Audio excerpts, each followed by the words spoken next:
नमस्कार दोस्तों, स्वागत करते हैं आपके अपने चैनल PYQ क्लासेज पर। दोस्तों, इस वीडियो में हम बात करने वाले हैं पीएच मान से संबंधित सभी महत्वपूर्ण प्रश्नों के बारे में। दोस्तों, ये टॉपिक आपकी परीक्षा के लिए बहुत ही ज़रूरी है। इस टॉपिक से आपकी परीक्षा में प्रश्न पूछे जाते हैं, तो प्लीज़ इस वीडियो को पूरे ध्यान से देखिएगा। आइए शुरू करते हैं। क्षारीय घोल का पीएच मान होता है। तो दोस्तों, इसका सही जवाब क्या होगा कि क्षारीय घोल का पीएच मान कितना होता है।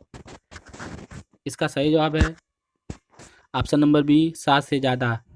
मतलब किसी भी वस्तु का पीएच मान अगर 7 से ज़्यादा है तो वो वस्तु क्षारीय अवस्था में होती है।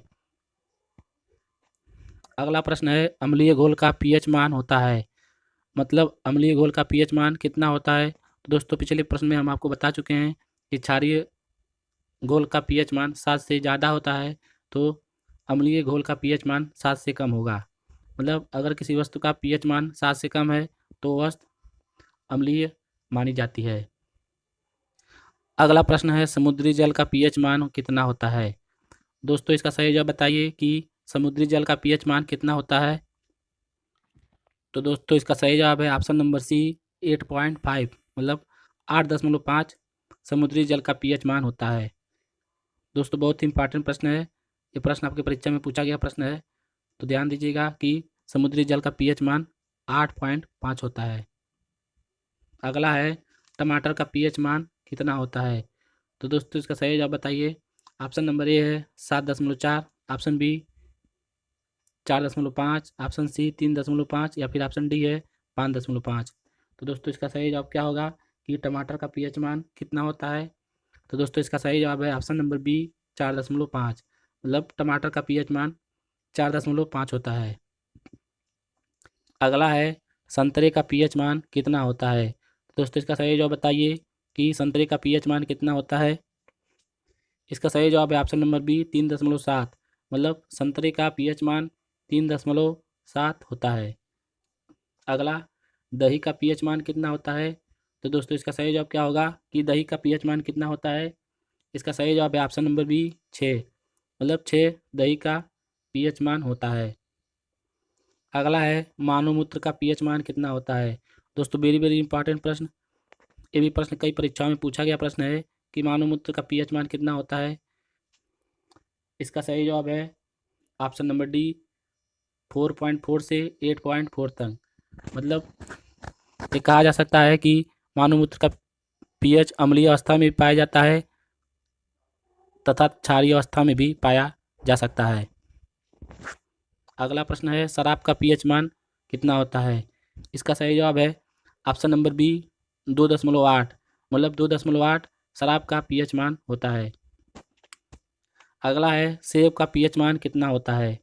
इसका सही जवाब बताइए कि सेब का पीएच मान कितना होगा। ऑप्शन नंबर ए है 1, ऑप्शन बी 2, ऑप्शन सी 3 या फिर ऑप्शन डी है 4। तो दोस्तों, इसका सही जवाब बताइए कि सेब का पीएच मान कितना होता है। तो दोस्तों, इसका सही जवाब है ऑप्शन नंबर सी, 3। मतलब सेब का पीएच मान 3 होता है। अगला प्रश्न है, पीएच स्केल रेंज कहाँ से कहाँ तक है। मतलब पीएच स्केल की रेंज कहाँ से कहाँ तक है। इसका सही जवाब क्या होगा कि पीएच स्केल की रेंज कहाँ से कहाँ तक है। तो दोस्तों, इसका सही जवाब है ऑप्शन नंबर ए, 0 से 14 तक। मतलब पीएच स्केल की रेंज 0 से 14 तक मापी जाती है। अगला प्रश्न आपके सामने है। इस प्रश्न का सही जवाब बताइए। प्रश्न है, पीएच स्केल की खोज किसके द्वारा की गई थी। दोस्तों, ये भी प्रश्न कई परीक्षाओं में पूछा गया प्रश्न है कि पीएच स्केल की खोज किसके द्वारा की गई थी। तो दोस्तों, इसका सही जवाब है ऑप्शन नंबर बी, सोरेनसन के द्वारा। मतलब वैज्ञानिक सोरेनसन के द्वारा पीएच स्केल की खोज की गई थी। अगला प्रश्न है, दूध का पीएच मान कितना होगा। तो दोस्तों, इस प्रश्न का सही जवाब बताइए कि दूध का पीएच मान कितना होगा। इसका सही जवाब है ऑप्शन नंबर सी, 6.4। मतलब 6.4 दूध का पीएच मान होता है। दोस्तों, हम आपको बता दें कि ये सारे प्रश्न किसी न किसी परीक्षा में पूछे गए प्रश्न हैं, तो प्लीज़ दोस्तों, इन सारों प्रश्नों को पूरे ध्यान से देखिएगा। अगला है, मानव लार का पीएच मान कितना होता है। दोस्तों, ये भी बहुत ही इंपॉर्टेंट प्रश्न है कि मानव लार का पीएच मान कितना होता है। इसका सही जवाब बताइए। ऑप्शन नंबर ए है 1 से 14, ऑप्शन बी 7 से 14, ऑप्शन सी 6.2 से 7.6 या फिर ऑप्शन डी है इनमें से कोई नहीं।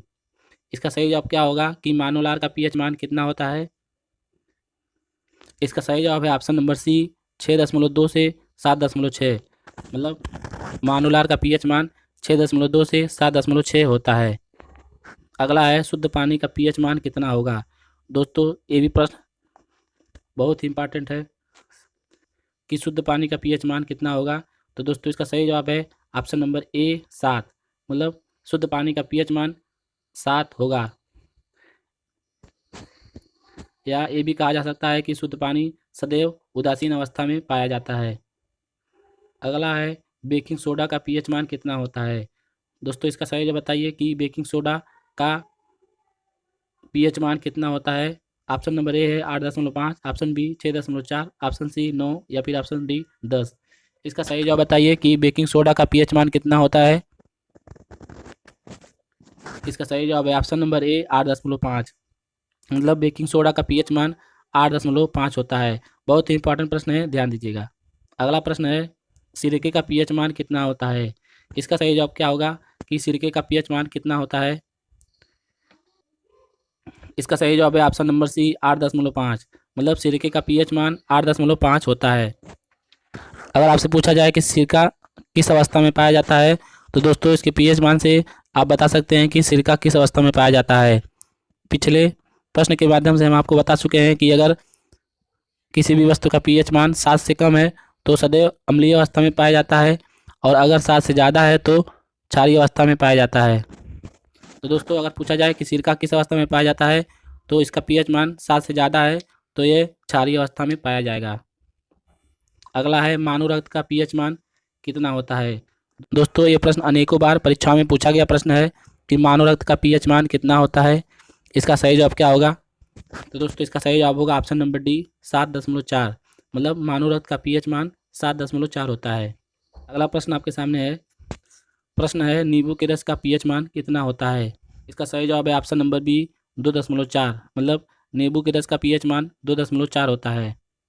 अगला है पीएच स्केल क्यों मापा जाता है? दोस्तों बहुत ही इंपॉर्टेंट प्रश्न कि पीएच स्केल क्यों मापा जाता है।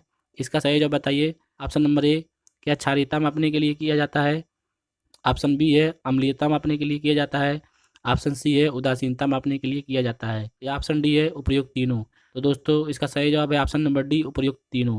मतलब पीएच स्केल मापे जाने का कारण क्षारीयता मापने के लिए भी किया जाता है, अम्लीयता मापने के लिए किया जाता है तथा उदासीनता मापने के लिए भी पीएच स्केल का प्रयोग किया जाता है।